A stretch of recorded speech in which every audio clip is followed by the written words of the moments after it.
The situation is perhaps more intense than ever, even by the standards of the everyday Haitian people. Right now, drinkable water, water to bathe, is unattainable for the vast majority of people in Port-au-Prince, 2.5 million people in Port-au-Prince. We can unpack the different layers to what's happening, the gangs, the GNF, the Confederation of Nine Gangs, led by Jimmy Cherizier and the character of the G9. And right now, gasoline, for 1 gallon of gasoline in Haiti, it's at $25 US. So unattainable. It was not infrequent at night that these young children, 11, 12, 13, they would go out and they would siphon off gasoline from any car that they could access. And then the next day they would sell that gasoline at $20 versus $25, which is a big drop if you need to operate a bus or a car. So things are very dire indeed right now in Haiti. But a U.S. military incursion, the fourth of the last 100 years, would just make things more dire. Yeah, so let's talk about that. What is the justification for a fourth intervention or occupation of Haiti? And tell us about G9, this constellation that's referred to as simply as gangs in U.S. media. So the G9 is based out of Delma 5, Delma 6. This is where Jimmy Cherizier, alias Barbecue, is from. I've heard some people posit that Barbecue is a Robin Hood-like figure. Certainly Barbecue or Jimmy Cherizier's rhetoric has become more intense, specifically in the past, I think, 6 months or so. He talks more and more against bourgeois santé, the stinking, rotten bourgeoisie of Haiti, which of course he's 100% correct about. These elite families which live up in the hills of Pétionville. But the vast majority of Haitians that I've talked to, and the most important leadership of grassroots organizations and social movements and revolutionary movements, categorically reject the idea that Jimmy Cherizier and this confederation of 9 gangs from across Port-au-Prince has any revolutionary potential. They see him as an opportunist. They see him as a modern day warlord who stands to profit from all of this chaos. The largest fuel barracks in all of Haiti is called the Varro Fuel Barracks. The GNF and Cherizier have had this blocked off now for months, cutting off most of Haiti then from gasoline and access to oil. Ariel Henry entered into new agreements with the IMF, making the official price of gas even higher. So the Haitian people at this point are defining Ariel Henry as the major roadblock to their progress. Ariel Henry is the third iteration of the PHTK neo-colonial government. Nothing happens in Haiti under the nose of the State Department, the Pentagon, U.S. intelligence services without them approving. So Ariel Henry is somebody that they saw as a safe bet once Jovenel Moïse was assassinated last July 5th. I was coincidentally on the last, second to last flight out of Cap Haitien when Jovenel Moïse was assassinated. Now, the people had been mobilized since February 7th of last year against Jovenel Moïse, and they wanted to take him out of power. But I never heard one Haitian talk about assassinating Jovenel Moïse. So there were dozens of Colombian paramilitaries who were part of that assassination with links to the Drug Enforcement Agency and former Haitian American agents based out of Miami, which the Miami Herald today ran an entire article about 500,000 illegal guns awash in Haiti, the vast majority of which come from the United States, specifically through Miami. So what the United States is trying to do in a very contradictory, hypocritical way, the very forces who set the stage for this crisis in Haiti, they're now trying to use all of these guns and the quote unquote gang crisis as their ideological pretext for this fourth invasion in 100 years of Haiti. So yeah, it seems really strange to me. All these guns started flooding in. I mean, it really the dam break was kind of 2004 regime change, removal of Jean-Bertrand Aristide, where the weapons that Guy Philippe and his crew, who was then the kind of U.S. asset at the time, who then kind of went off the U.S. reservation and is now in a U.S. prison, what Guy Philippe and his crew were carrying into Port-au-Prince, these were not the most high-powered weapons, but now you see high-powered weapons flooding the streets of Haiti. They are in the possession of G9 and other groups, and that is being used as the justification for the U.S. to go in. I'm not alleging some kind of conspiracy, but it seems really strange that all these conditions are in place. And, just another question, moving back to a comment you made, Jimmy Cherizier, aka Barbecue, you're saying he is blockading fuel. And this is another justification for foreign intervention. What is his justification for blockading fuel? According to Cherizier, he's trying to punish the bourgeoisie up in Pétionville. When we talk about the bourgeoisie of Haiti, we're talking about, 10 to 12 mega rich billionaire families who don't go to a doctor anywhere in Pétionville. They fly directly to Paris, Miami, or New York. Yeah. So that's why so many grassroots actors are questioning Cherizier's intentions. But I think it is important to say that Cherizier, his rhetoric, his interviews, his press conferences, this is an intellectual. This is a guy who has studied on some level. This is a guy well-versed in the historical role of the lumpen proletariat. I think the second major point, in addition to Cherizier being some type of organic intellectual, we can debate how sincere he is. If I felt, Max, one way or the other, that Jimmy Cherizier was the true, Robin Hood of Haiti of 2022, I would say it explicitly. And if I thought Jimmy Cherizier was just this complete opportunistic criminal, I would say that. I think it's more complex, more dialectical. I think the second major point we want to drive home is that as much as Cherizier's front or gang, he rebaptized his organization as the Revolutionary Forces of the G9. Touch one of us, touch all of us is quite an extensive name. But he claims to be doing all of this in defense of his communities and the downtrodden, the sufferers of Haiti. I overheard so many different shootouts in Bel Air, in La Saline, in these neighborhoods, in these oppressed communities in the heart of Port-au-Prince. But I think it's important to say that Jimmy Cherizier's communities were also attacked. When I went to meet Cherizier on Easter last year, his communities had also suffered a great deal of attacks, of displacement, of grenades, of gun attacks. So this is a war. And I always found it very peculiar that the mainstream media in Haiti, and of course in the United States, always attack Cherizier, but never mention that his communities were also under attack. So there's a ton of contradictions here. There's a lot we have to dig into.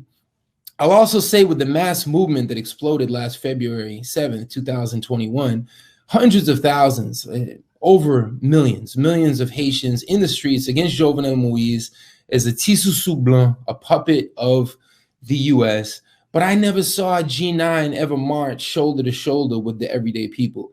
G9 would do their own kind of particular, unique demonstrations led by Cherizier and his other top commanders. So it was a real disconnect there. I think the comparison to Guy Philippe is interesting. Guy Philippe was working on behalf of the U.S. when he marched on Port-au-Prince with his ragtag gang in 2004. They used that as a pretext to reinvade the third invasion at that time. So I think the comparison to Guy Philippe could be important. Yeah. Yeah. And as I said, Guy Philippe has been extradited and jailed in the U.S. because he turned on his former masters after leading the removal of Jean-Bertrand Aristide, democratically elected liberation theology priest who removed the specter of the Duvalier family from Haiti, and now, that specter is back.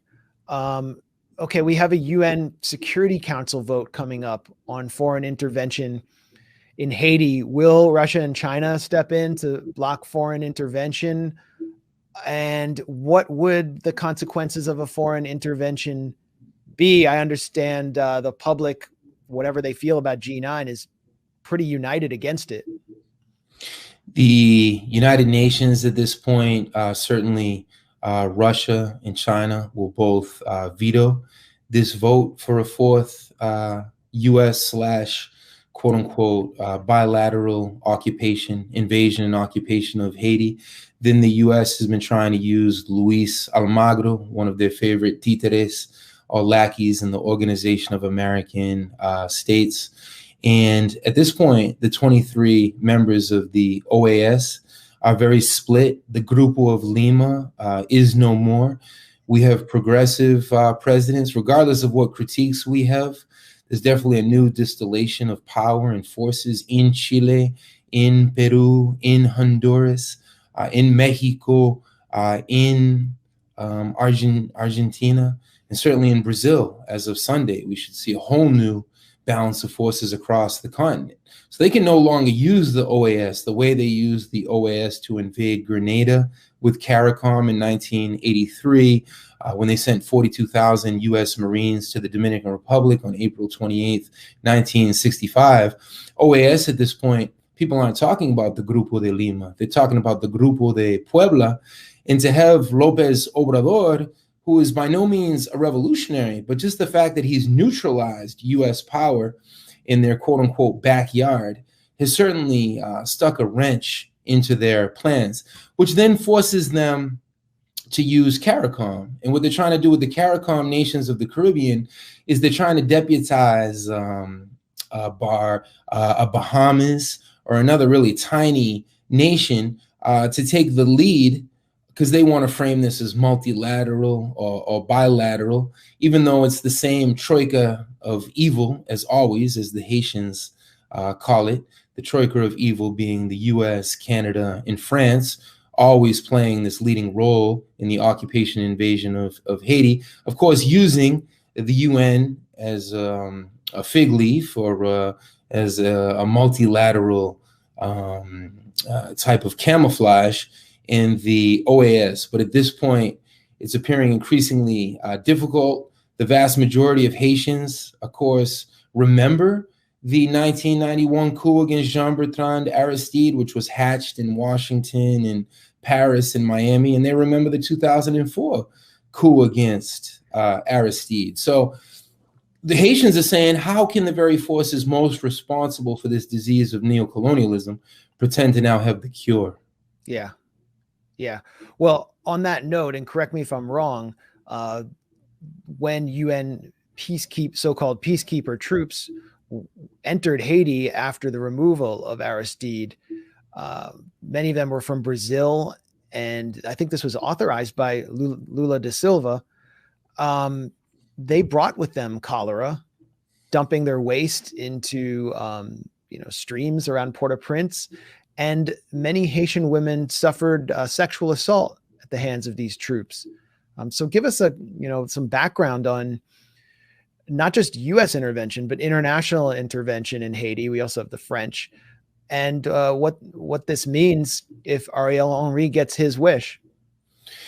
Yeah, in the Washington Post and the New York Times framing it as Haitians are asking for intervention when it's Ariel Henry, unelected. Jovenel Moise was unelected. Michel Martelly, the first iteration of the PHTK, was put into power when Hillary Clinton flew to Port-au-Prince. So this is a party that's completely bankrupt and corrupt.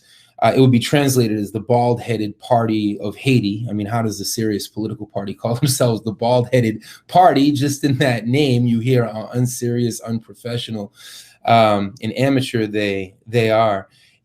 We should all study Jean-Bertrand Aristide, who to this day, when there's these massive protests of hundreds of thousands in the streets of Cap Haitien and in Port-au-Prince, many people are carrying different pictures of Jean-Bertrand Aristide, because Aristide is equated with Haitian sovereignty and self-determination. The fact that he was twice couped and kidnapped, and ultimately kidnapped to the Central African Republic and abandoned there. Haitians have a long internationalist memory, and this is not lost upon them. From 2003 to 2018, the United Nations had this minister occupation of Haiti. The brunt of this force, the bulk of it, was 30,000 Brazilian troops. I was there in Haiti when the Brazilian troops were there occupying. I tried to translate on different occasions, asking the Brazilian soldiers, why were they in Haiti? Did they want to learn about the Haitian culture, Haitian history, Haitian sovereignty, the Haitian language? These soldiers were very arrogant, completely disconnected from Haitian reality. The Brazilian troops, and it wasn't just Brazilian troops, it was Nepalese troops, Chilean troops, Argentinian troops, tens of thousands of troops, including the 30,000 from Brazil, sent to occupy Haiti. Massacres were committed twice in Cité Soleil. People should look up Dred Wilmer, who was a representative of the most oppressed of Port-au-Prince. He had a lot of popular support. He was ultimately gunned down by these Minister UN Brazilian troops. You had massacres in Fort Nacional. You had massacres in Bel Air, in the Lavalas or Aristide strongholds.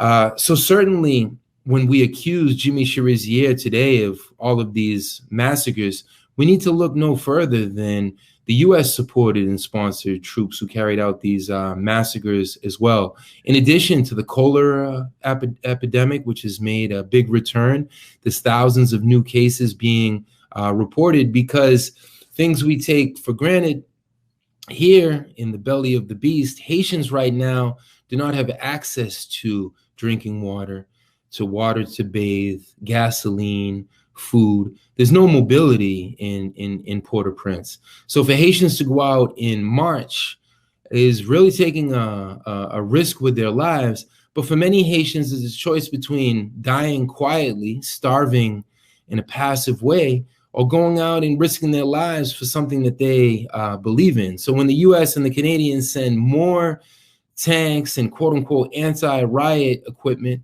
our tax dollars once again are being used to subvert Haitian sovereignty.